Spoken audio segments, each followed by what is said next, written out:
galera, beleza? Eu sou o Ricardo. Eu sou a Tessia. E nós vamos dar início agora ao tão aguardado Clube da Bíblia. Presta atenção no que vem aí, porque vem muito aí. Conta pra gente, Ricardo. Rapaz, finalmente nós vamos dar início aos nossos encontros, aos nossos estudos. E nós vamos agora falar sobre um assunto muito importante para a caminhada cristã. Nós vamos falar sobre como nós podemos extrair o máximo dessa palavra. Vamos dar uma introdução ao estudo bíblico. Isso mesmo. Então, eu tenho algumas perguntas para você. E antes de começar, pega a tua Bíblia. Presta atenção no que a gente vai falar, porque é muito importante. Uma coisa é você ter uma vida devocional, uma coisa é você ter constantemente conversado com Deus durante o seu dia, por louvores, mas você precisa parar para ter um relacionamento com Deus. Então, como está o seu relacionamento com Deus? Você tem parado para ouvir o que Deus tem para te falar? Como é que tá, Ricardo, teu relacionamento com Deus e teu estudo bíblico? Tessia, o meu estudo bíblico, eu prezo muito sobre a questão da convicção. Até que ponto o nosso estudo bíblico está gerando em nós somente motivação, somente choro, somente aquela emoção forte. Estudar a palavra de Deus é bom demais, ela é prazerosa, só que a Bíblia tem que trazer convicção, porque só através da convicção que gera transformação. Amém. Eu ouvi um amém? Amém. Pois bora começar.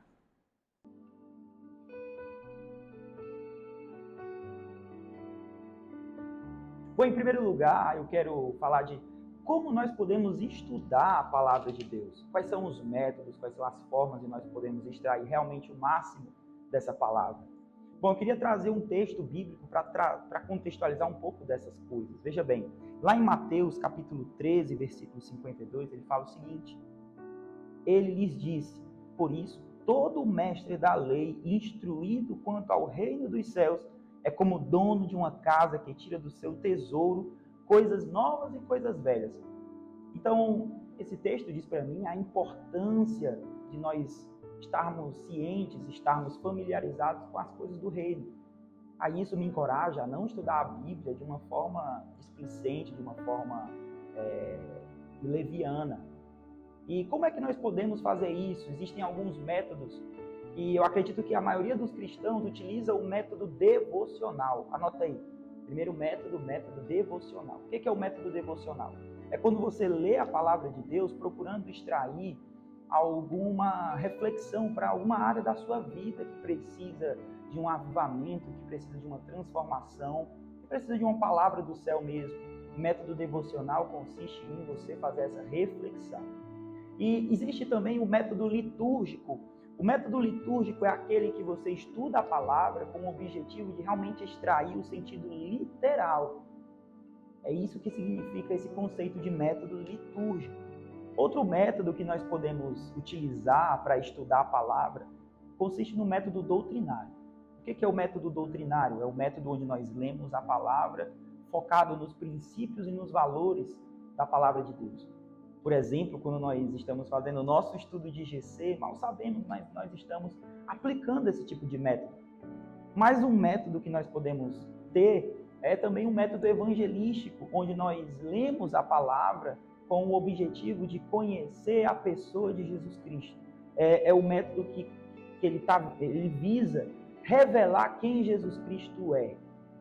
E mais um método também que nós podemos citar é um método que eu preciso que você tome nota, é o método da exegese. E aí eu preciso que você se concentre. O método exegético, o método da exegese, consiste em você, na leitura do texto, você observar na perspectiva do autor.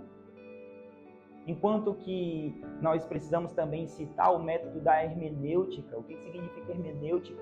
Hermenêutica significa você, através dessa leitura, você fazer uma aplicação para os dias atuais. E nós, quando estamos fazendo o nosso estudo devocional, muitas vezes nós estamos fazendo hermenêutica. Então, para finalizar, o método da exegese, nós lemos a palavra sobre a perspectiva da época, sobre a cultura da época, sobre os valores da época. Enquanto que o método da hermenêutica, nós procuramos trazer essa leitura para os nossos dias atuais. Só que não adianta de nada você ter todos esses conhecimentos se você não souber sobre como fazer, questão ambientação, se preparar o seu coração, e até você vai falar mais sobre isso.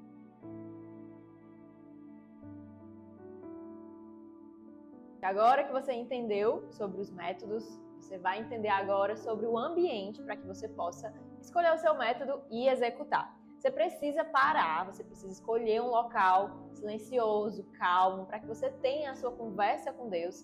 Pegue a sua Bíblia, o seu caderno, caneta, lápis, marca-texto, enfim, o que você quiser, post-it, para que você possa meditar de forma eficaz na palavra de Deus. Então, escolha a melhor versão para você. Para mim, a melhor versão e mais compreensível é a NVI, mas a gente tem várias versões, NVT, NTLH, ARA, NAA, enfim, você vai escolher a sua Bíblia de acordo com a versão que mais se adequa para você.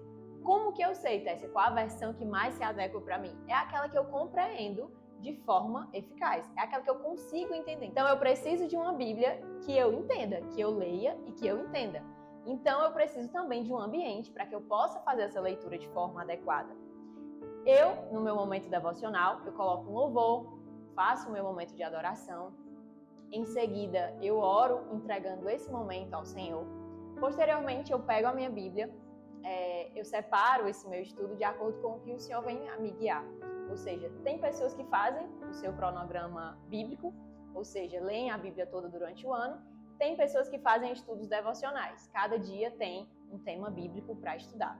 Então, você vai pegar a sua Bíblia, vai escolher aquele tema, vai ler de acordo com o seu plano bíblico, ou seja, de acordo com o que você organizou para ler, seja um devocional, seja a Bíblia toda, ou se você está lendo a Bíblia por livros, ou seja, você pegou o livro de Lucas para ler, está lendo a cada dia um capítulo, enfim, isso fica de acordo com a sua organização. Depois de você ter lido o seu texto bíblico, você vai anotar no seu caderno 3 perguntas, entendeu? Qual versículo mais te chamou a atenção? Quais foram as dúvidas que aquele capítulo te trouxe? E como você pode aplicar aquela palavra no seu dia a dia? Porque de nada adianta você ler, você entender, você anotar, se você não praticar. Então, nosso objetivo aqui é que você tenha um entendimento do seu estudo bíblico, de que você prepare um melhor ambiente, de que você escolha um melhor método e de que você seja guiado pelo Espírito Santo. E ao final de tudo isso, e ao final do seu estudo bíblico, você deixe o Senhor falar com você, porque afinal é um relacionamento, não é um monólogo. Você precisa ouvir o que o Senhor tem a te dizer. E todas as dúvidas que você tiver, você pode anotar todas as dúvidas sobre o que a gente falou com você aqui hoje. Manda pra gente, que a gente tem um prazer de te responder. Deus te abençoe. Bom, galera, e esse foi o nosso primeiro vídeo. Eu espero que você tenha curtido. E nós estamos aqui à disposição para esclarecer qualquer dúvida. As dúvidas fáceis você pode mandar para mim, as difíceis são da Tessia. Pode deixar. Certo? Bom. E é isso. Nos próximos vídeos nós vamos tratar sobre... Não pode dizer agora. Não? Será que pode, hein? Peraí, deixa eu Eu falo ou não falar falo? aqui no meu ponto. Fala pra falar. Posso falar? Fala. Bom, se a Tessia autorizou. Nossos próximos vídeos, no próximo vídeo nós vamos falar sobre os evangelhos, a introdução ao Novo Testamento. Vem aí uma coisa, né? Vem aí uma coisa muito forte. Então se prepara a tua Bíblia, que vem aí um panorama do Novo Testamento. Uau. Não é pouca coisa. Querido. Uau! Porque a tribo folk é a tribo folk. É a tribo folk, é o poder. É o poder.